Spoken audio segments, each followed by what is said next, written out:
Di tengah hutan belantara, seorang wanita bernama Freya sedang berburu menggunakan panahnya. Namun saat akan membidik hewan buruannya, tiba-tiba ia dikejutkan dengan serangan anak panah pada dirinya.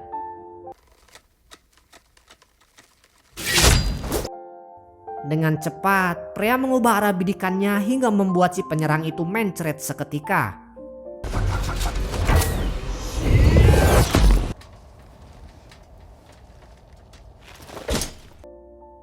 Kemudian dari atas bukit, Freya melihat banyak prajurit Denmark yang telah mendirikan camp di sana. Dan inilah film Stockholm Bloodbath. Sambil terburu-buru, Freya pun sampai di rumahnya dan langsung memberikan hasil buruannya itu pada ibu-ibu di dapur. Ternyata si Freya ini bisu alias tidak bisa bicara. Memakai isyarat, si Freya menceritakan telah menghabisi seorang prajurit Denmark di hutan. Dengan segera, Pak Eriksson membuat surat untuk kepala negara Swedia, yang mana Freya ditugaskan untuk mengantarkan surat tersebut. Give this to him, no one else. Here is something for you to eat. Di sisi lainnya, kita diperkenalkan dari pihak Denmark. Hans dan Adolf si Jerman bersaudara. Holger si gondrong besar. Sylvester si codet. Dan pemimpinnya Didrik si bengis. Tak lama mereka menemukan salah satu prajuritnya yang telah modar dipanah oleh si Freya. Dari anak panah tersebut mereka menemukan sebuah tanda ya. Still fresh?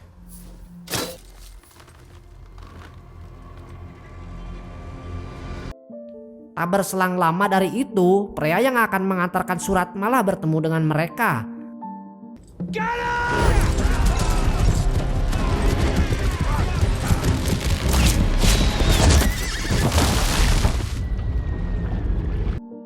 Mereka mengira jika si Freya tak selamat setelah tercebur ke dalam air es karena tak muncul kembali ke permukaan. Dari kuda tersebut, si codet menemukan tanda yang sama seperti pada tanda anak panahnya. Cerita berlanjut pada sebuah tempat pengasingan. Pria ini adalah pendeta Gustav. Ternyata si Didrik datang ke sana untuk membebaskan pendeta Gustav yang mana sudah cukup lama dirinya dikurung di sana. Kemudian pendeta Gustav mengetahui jika tanda tersebut milik keluarga Eriksson. They truly are nuisance, Ericssons. Di mana 3 tahun yang lalu Stenstur dan Eriksson telah menjebloskan dirinya ke tempat pengasingan ini dengan tuduhan sebagai pengkhianat. Jelas dari sini mereka berencana akan membuat perhitungan dengan keluarga Eriksson. Cerita berpindah beberapa hari kemudian di keluarga Eriksson. An sedikit kecewa karena Freya belum kembali dari mengantar surat, padahal dirinya akan segera menikah. I now pronounce you husband and wife.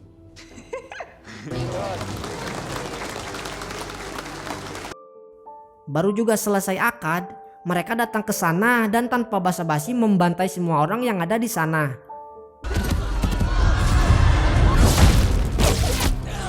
Come on, let's chat. Let's do this.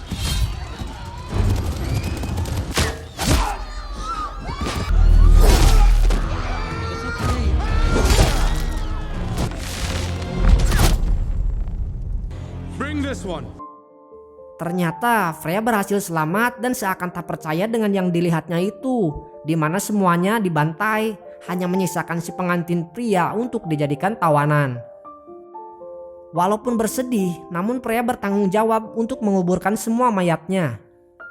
Di sisi lainnya, di kamp pasukan Denmark diperkenalkan sosok Raja Denmark yang bernama Christian. Raja Christian berpikir jika membawa tahanan adalah keputusan yang sembrono dan lalu menyuruh pendeta Gustav untuk segera merapikan penampilannya.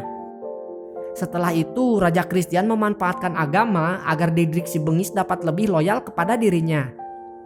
Cerita berpindah pada Freya yang membangun gubuk di tengah hutan. Ternyata luka panah di dada tak membuat An mati ya. Hingga beberapa waktu pun telah berlalu, kini keadaan An sudah mulai membaik. An mencatat semua orang yang terlibat dalam pembantaian keluarganya dan An juga mulai belajar memanah. Di waktu yang sama, pasukan Denmark mulai bergerak dan meratakan desa-desa kecil yang mereka lalui. Awalnya Freya tak setuju dengan rencananya Anne untuk membalas dendam sekaligus menyelamatkan suami barunya yang disandra, karena itu sangatlah berbahaya. Namun pada akhirnya Freya pun menyetujuinya. Kemudian cerita berpindah pada istana negara Swedia di Stockholm. Wanita hamil yang sedang dilukis ini adalah ibu negara Swedia bernama Kristina yang memiliki 2 orang putri masih kecil. Kemudian tak lama dari itu, Kristina menemui suaminya yang merupakan kepala negara Swedia bernama Sten Sture, di mana akan pergi memimpin pertempuran melawan pasukan Denmark. I love you, little one. Will you tell the girls I love them too? Careful. Di waktu yang sama, Freya dan Anne memeriksa sebuah desa yang telah diserang oleh pasukan Denmark. Dari sana mereka berdua menemukan kuda dan membawa baju prajurit Denmark. Kemudian Freya dan Anne memeriksa dari tempat tinggi lokasi camp Denmark dan Swedia yang dekat. Pertanda pertempuran tak lama lagi akan dimulai. Di waktu yang sama di dalam camp Swedia, Sten Sture dibantu ajudannya menuliskan cerita pertempuran tersebut. Pada keesokan harinya, Anne menyamar sebagai prajurit memasuki camp Denmark. Hingga setelah pencarian, akhirnya Anne berhasil menemukan suaminya pada salah satu camp di sana. Namun tak lama dari itu, Anne harus bersembunyi karena ada Holger si gondrong besar. Dirasa ada kesempatan, dengan berani Anne langsung menikam si Holger.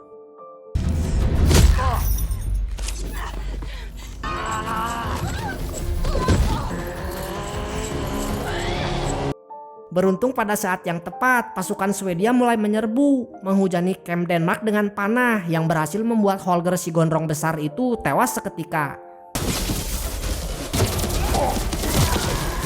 Bukannya berusaha melarikan diri di tengah pertempuran itu, Anne memanfaatkan untuk mencari target yang lainnya. Hingga tak lama Anne melihat Didrik si bengis dan langsung berusaha menikamnya. Sialnya, Didrik si bengis berhasil menahan tikaman itu dengan mengorbankan tangan kirinya sendiri.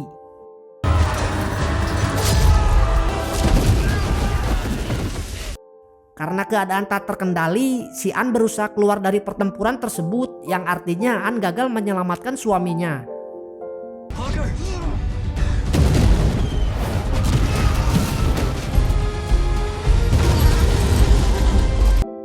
Freya menyambut kedatangan Anne dan kedua wanita itu pun pergi menuju lokasi camp Swedia. Raja Christian dengan santainya berada di dalam campnya.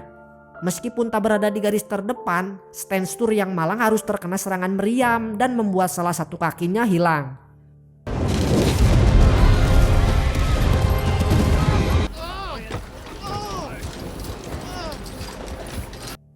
Ternyata Anne merupakan sepupu dari Sten Sture. Dan di sana Anne berusaha menyemangati kepala negaranya itu agar dapat bertahan. Namun sebelum menghembuskan napas terakhirnya, Sten Sture memberikan wasiat agar istrinya yang menggantikan dirinya menjadi kepala negara. Di waktu yang sama, Kristina sedang menemani 2 putrinya latihan musik. Namun sambil gelisah berharap suaminya akan segera pulang dalam keadaan selamat. Pada malam harinya, saat Anne sedang pipis di bawah pohon, tiba-tiba dikejutkan dengan pasukan Denmark yang menyerang camp Swedia secara diam-diam.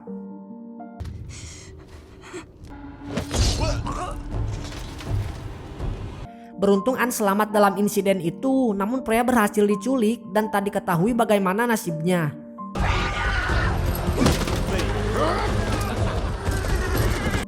Malam itu adalah malam pasukan Swedia diratakan oleh pasukan Denmark. Cerita berlanjut, baru saja berduka dengan kematian suaminya, Kristina juga harus kehilangan bayinya yang baru lahir. Sepeninggalnya kepala negara Sten Sture, Pendeta Hemming memilih membelot pada pihak Raja Christian dan langsung mengabarkan jika Sten Sture telah meninggal. Pendeta Hemming sangat tak setuju jika Kristina yang menjadi kepala negara Swedia.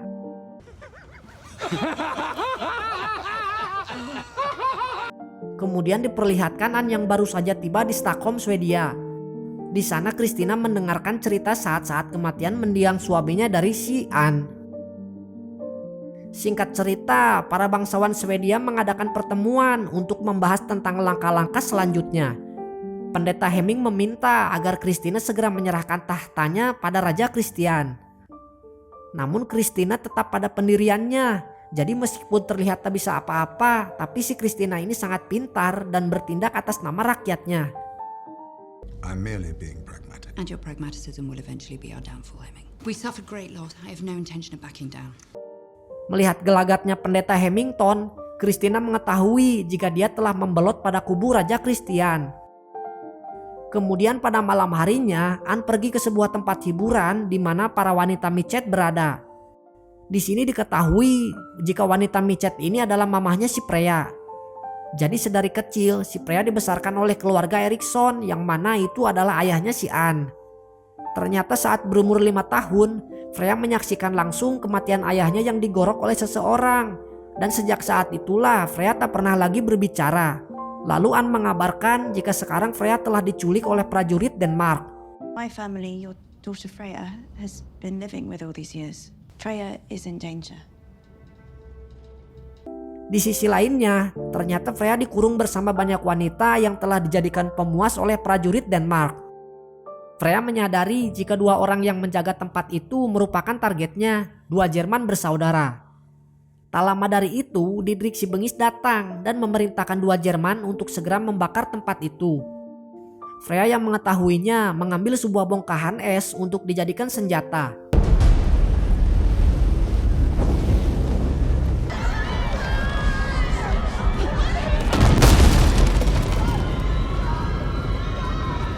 Dan bukannya melarikan diri seperti para wanita lainnya, di sini Freya menantang duel 2 Jerman tersebut.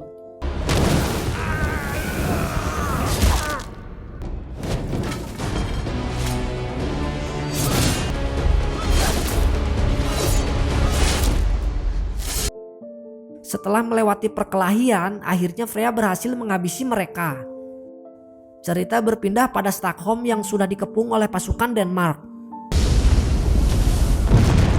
Walaupun begitu, Christina memilih untuk tetap bertahan meskipun pasukan Denmark telah memblokir semua sumber daya makanan untuk Stockholm. Hingga 4 bulan telah berlalu, kini rakyat Stockholm menjadi miskin yang artinya banyak terjadi kelaparan. Hingga akhirnya Raja Christian memerintahkan pendeta Hemming mengirimkan sebuah surat.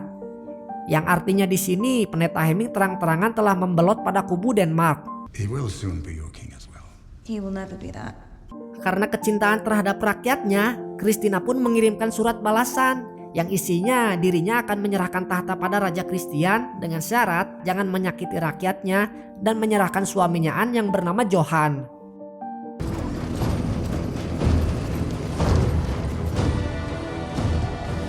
Anne pun sangat bahagia bisa bersama Johan lagi dan langsung kangen-kangenan dengan keluar masuk mengukur kedalaman, pokoknya sampai berkeringat. Kemudian pihak Denmark dan pihak Swedia melakukan pertemuan. Raja Christian memberikan sebuah hadiah konde perak sebagai permintaan belasungkawa atas meninggalnya suami dan bayinya Christina, sekaligus ucapan terima kasih karena telah menyerahkan tahta Swedia. This is the finest Danish silver, and I promise you. Let me have a look at you. Christina has a ring to it, hasn't it? Cerita berlanjut saat itu Didrik si Bengis sedang berendam. Melihat adanya kesempatan, Anne akan menghabisinya dari belakang. Namun Christina mencegahnya karena itu bukanlah waktu yang tepat. If you do this now, you will never get out alive, and neither will Johan. Di sisi lainnya, kita diperlihatkan Freya yang diam-diam memanjat benteng Stockholm. Kemudian datang ke tempat mamahnya yang lagi berdinas. Singkat cerita, acara pelantikan Raja Swedia yang baru pun dimulai. Raja Christian menjamu semuanya dengan sebuah pesta. Namun pada keesokan paginya setelah pesta selesai, Raja Christian memberikan wewenangnya pada pendeta Gustav untuk menangkap semua orang yang terlibat dalam memenjarakan pendeta Gustav di masa lalu.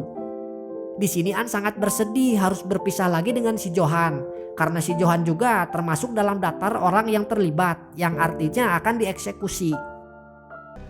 Bellenack, Bishop Matthias Johan Natt och Dag.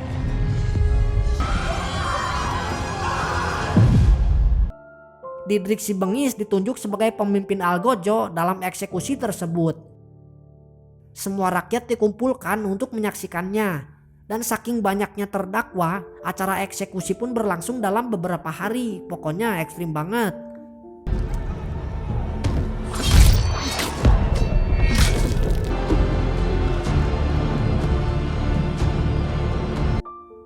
Di sini Raja Christian sempat tak setuju karena terlalu banyak tokoh agama yang dieksekusi akan melahirkan kemarahan dari pihak luar. Karena eksekusi itu bukan rencana dirinya, melainkan si pendeta Gustav. Namun pendeta Gustav kembali meyakinkan Raja Christian bahwa semuanya dapat dimanipulasi. Dengan berdalih mereka semua didakwa karena akan melakukan pembunuhan pada Raja Christian. Kemudian atas nama Raja Christian, pendeta Gustav meminta pemimpin agama Swedia atau kardinal yang bernama Pasoleh agar mengirimkan surat tersebut pada Paus di Roma, namun atas nama dirinya bukan atas nama Raja Christian. Jika Pasoleh berani menolaknya, maka akan dipenjarakan seumur hidup. Pada keesokan paginya, Raja Christian merubah isi perjanjian dengan memutuskan akan segera mengeksekusi Christina dan si Anne juga. Namun mereka berdua diberikan waktu untuk memilih sendiri cara untuk kematiannya. God wants it otherwise. Confused between the sword, the axe, being burnt, buried alive. Kemudian pendeta Gustav memperlihatkan mayat Stenstur dan bayinya digali kembali dan dimasukkan pada tungku pembakaran tepat di depan Christina. Jadi walaupun Raja Christian ini adalah rajanya, namun si pendeta Gustav ini diam-diam mengendalikan Raja Christian. Raja Christian tak sekejam itu dan merasa iba pada Christina, lalu menyuruh si Codet segera mengantarkan mereka berdua ke kamarnya.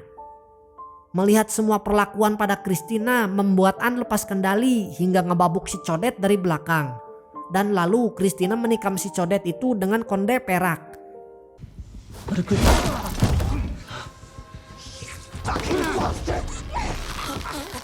This is for my family. Setelah itu kemudian Christina menyuruh Anne untuk segera melarikan diri.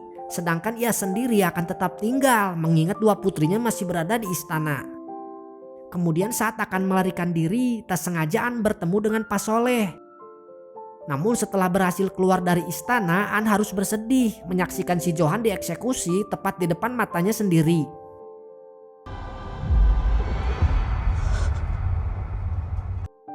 Kemudian cerita berpindah pada pendeta Hemming yang memberitahu jika di luar sana banyak sekali pihak yang menyalahkan sikap Raja Christian dalam melakukan eksekusi massal.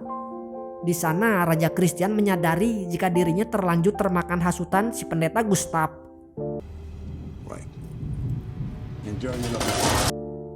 Cerita berpindah lagi pada Anne yang datang ke tempat si Mama Freya. Di sana Anne bertemu dengan Freya dan baru juga mereka bertiga akan pergi dari sana. The Erickson woman is gone.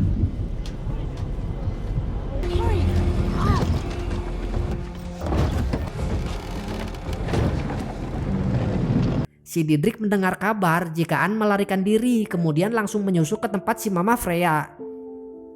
Mama Freya yang tak mau mengaku harus terkena imbasnya dan langsung dihabisi oleh si Didrik.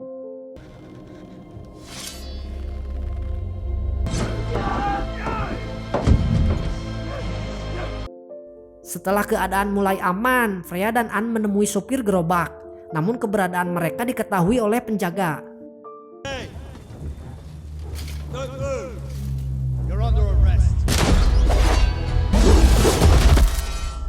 Dan setelah itu mereka berdua pun berhasil melewati para penjaga gerbang. Singkat cerita, beberapa bulan kemudian di Copenhagen, Freya bersamaan yang sedang hamil tua anak almarhum Johan menyaksikan di depan matanya sendiri Didrik si bengis dieksekusi dengan cara dibakar. Ternyata plot twist sedikit ya. Setelah Anne dan Christina menghabisi si Codet, lalu Anne akan melarikan diri. Dia sempat bertemu dengan Pasoleh. Di sana Pasoleh merobek surat dari pendeta Gustav dan memberikan surat yang baru yang telah ia tulis pada si Anne. Kemudian Freya dan Anne pun mengantarkan surat tersebut pada Paus di Roma. Happen to have the perfect messenger right here. There are no absolute capital T truth.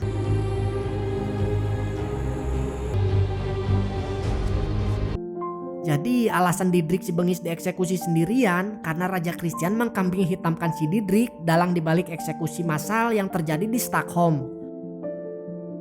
Setelah kekuasaan Raja Christian digulingkan, Pendeta Gustav pun melarikan diri dari Swedia. Dan saat kembali berperang untuk memperebutkan kekuasaan Raja Christian, ia pun tewas. Sedangkan setelah digulingkan dari tahtanya sebagai Raja Denmark, Raja Christian menjadi tahanan rumah selama 27 tahun dan kemudian akhirnya tewas juga. Dan Christina dijebloskan ke dalam penjara selama 2 tahun oleh Raja Christian. Kemudian dibebaskan setelah Raja Christian digulingkan dari Swedia. Lalu Christina menikah dengan sepupu kepala negara Swedia yang baru dan meninggal dimakan usia. Di akhir film diperlihatkan Anne melahirkan putri yang cantik dan Freya juga kini dapat berbicara kembali. Mereka berdua membangun kembali wilayah keluarga Eriksson yang baru dan film pun selesai.